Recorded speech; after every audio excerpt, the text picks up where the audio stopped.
Bonjour les enfants, j'espère que vous allez tous très bien. Bienvenue à l'heure du conte. Et aujourd'hui, je vais vous raconter une histoire qui s'appelle La paire de chaussures. C'est une histoire qui a été écrite par Pierre Gripari. Et je vais m'accompagner à l'accordéon avec une mélodie d'une chanteuse française qui s'appelle Amélie Lécrayon. Alors, je vous invite à vous concentrer et à écouter, à ouvrir bien grand vos oreilles et votre cœur.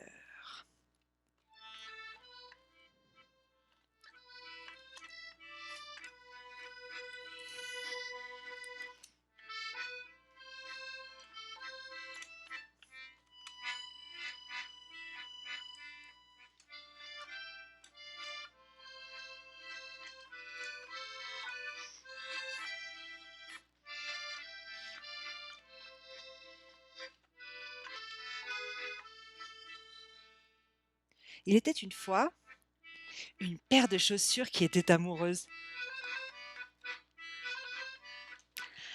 À droite, il y avait Nicolas, le garçon.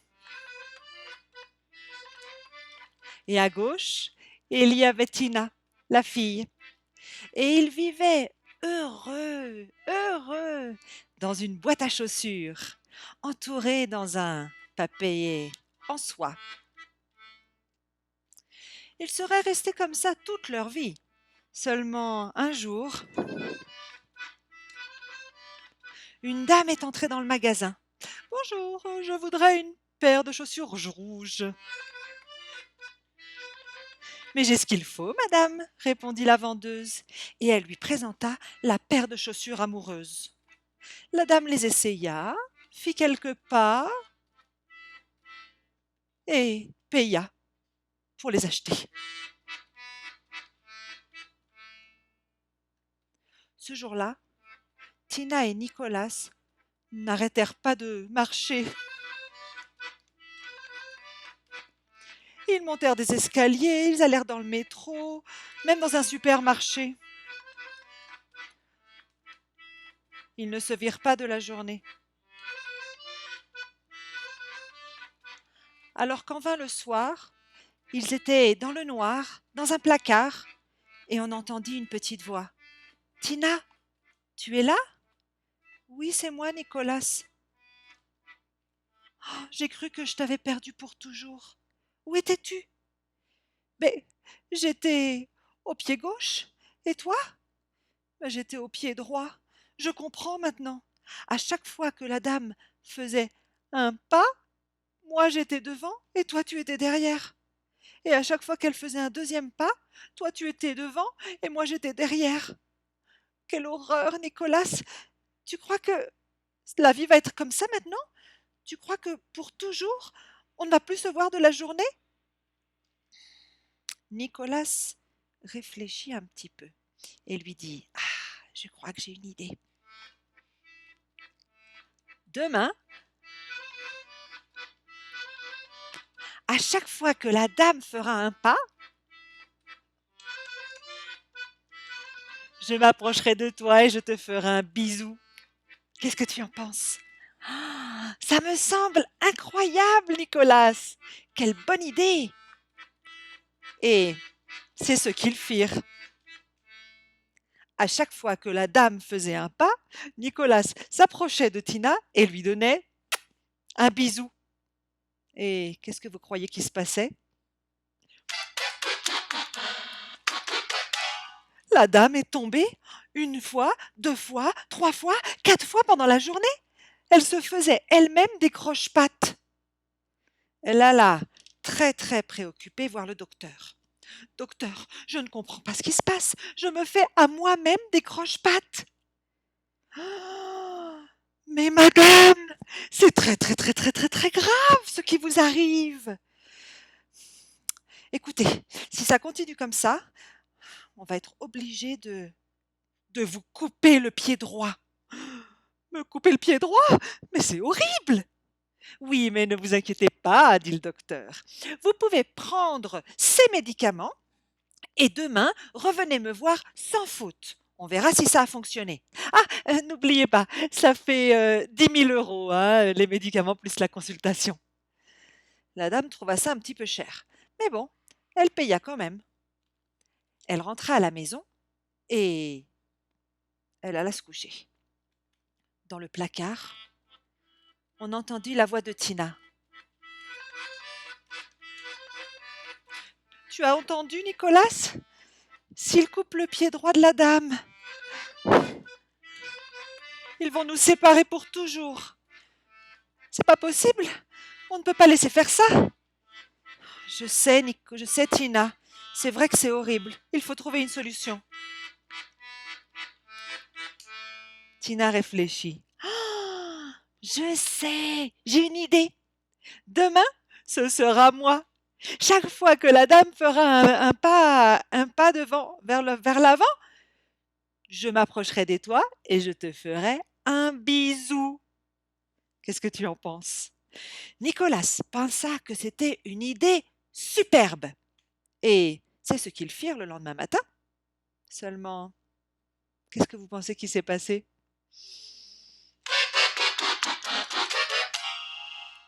La dame, la dame se faisait des croche-pattes, encore une fois. Cette fois-ci, avec le pied gauche. C'était pas possible. Elle retourna voir le docteur, très préoccupée. Docteur, je ne comprends pas. Cette fois-ci, c'est avec mon pied gauche. Je me fais des croche-pattes. Qu'est-ce qui se passe? Oh, mais madame, c'est très grave, dit le docteur. Si ça continue comme ça, on va être obligé de vous couper les 2 pieds. Oh, les 2 pieds? Mais c'est horrible! Oui, mais ne vous inquiétez pas, si vous payez 20 000 € cette fois-ci, je suis sûre que j'ai le médicament idéal pour vous. Ça sera un miracle. Vous prenez le médicament matin, midi et soir, et sans problème, vous verrez, vous arrêterez de vous faire des croche-pattes. La dame rentra à la maison. Et le soir, dans le placard à chaussures, on entendit la voix de Nicolas. Tina, qu'est-ce qu'on va faire? S'ils coupent les pieds de la dame, ils vont nous jeter à la poubelle et nous séparer pour toujours. Je sais, Nicolas, c'est horrible. Il faut trouver une solution. Qu'est-ce qu'on peut faire? Je ne sais pas. Et Tina et Nicolas pleuraient. Ils pleuraient parce qu'ils s'aimaient très fort et ils ne voulaient surtout pas être séparés.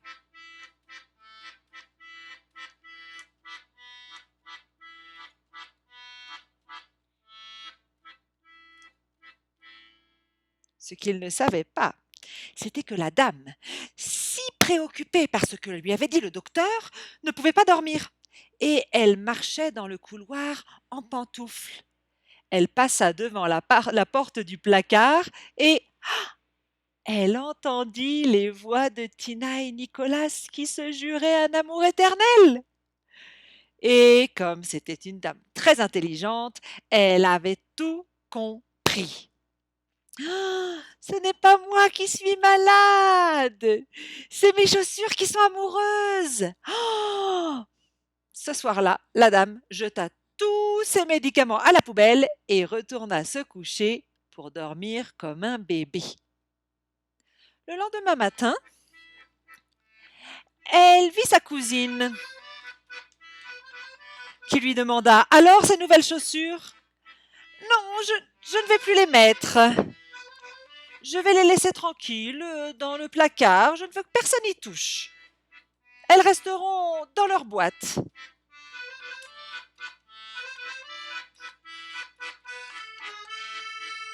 La cousine pensa: Me l'a perdu la tête. Des chaussures aussi jolies. Je pense que je vais attendre 15 jours et que je vais les prendre quand toute cette histoire sera oubliée. Et c'est ce qu'elle fit. Elle prit les chaussures 15 jours plus tard et elle se les mit. Mais que croyez-vous qu'il s'est passé?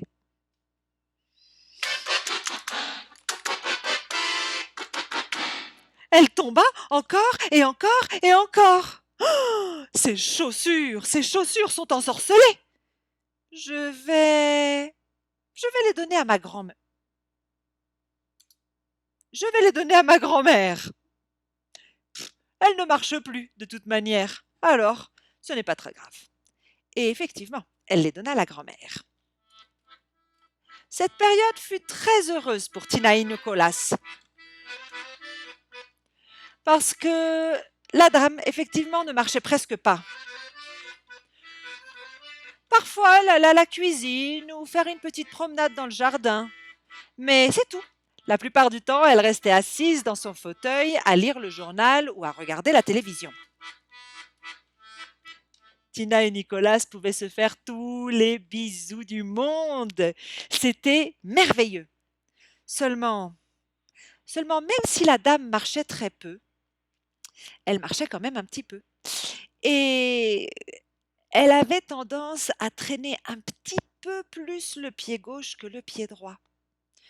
Alors, un jour, Tina dit à Nicolas, Nicolas, j'ai une mauvaise nouvelle. Je commence à avoir un trou dans ma semelle.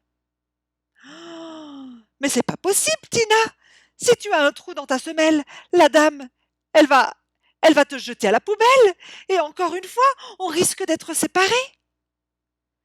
Je sais, Nicolas, mais je ne peux rien faire. Je vieillis, c'est tout. Effectivement, 8 jours plus tard, Tina avait un trou dans la semelle. Et la dame jeta les 2 chaussures à la poubelle. Alors, pour ne pas être séparés,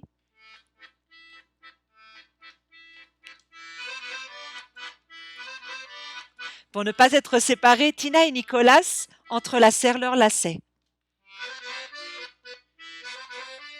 Et ensemble, ils furent jetés à la benne à ordures.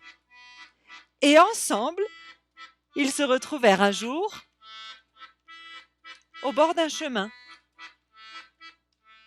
toujours entrelacés.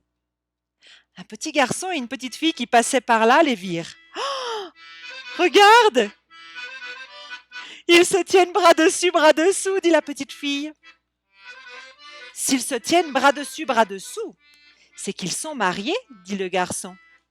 Et il faut leur donner un beau voyage de noces. Qu'est-ce que tu en penses?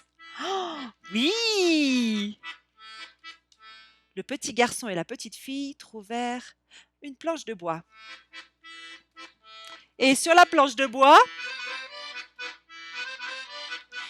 ils installèrent Tina et Nicolas.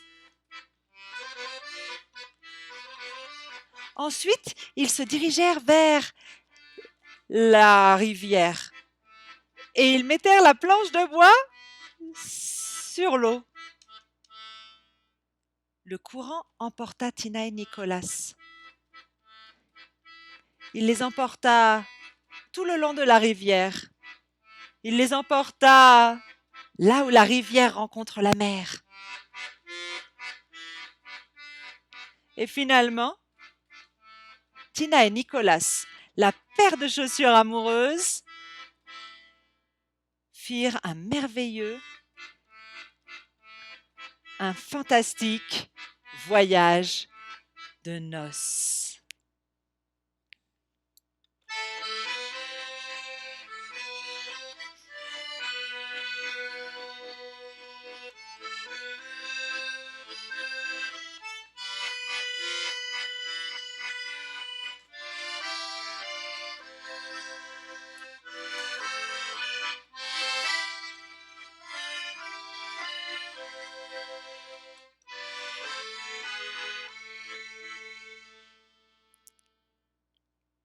Et voilà les enfants, c'était l'histoire de la paire de chaussures qui était amoureuse.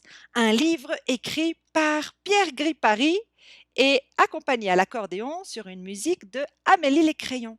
Je vous embrasse très très très fort et j'espère que vous avez bien aimé l'histoire et que vous allez la recommander à tous vos copains. Je vous embrasse. À bientôt.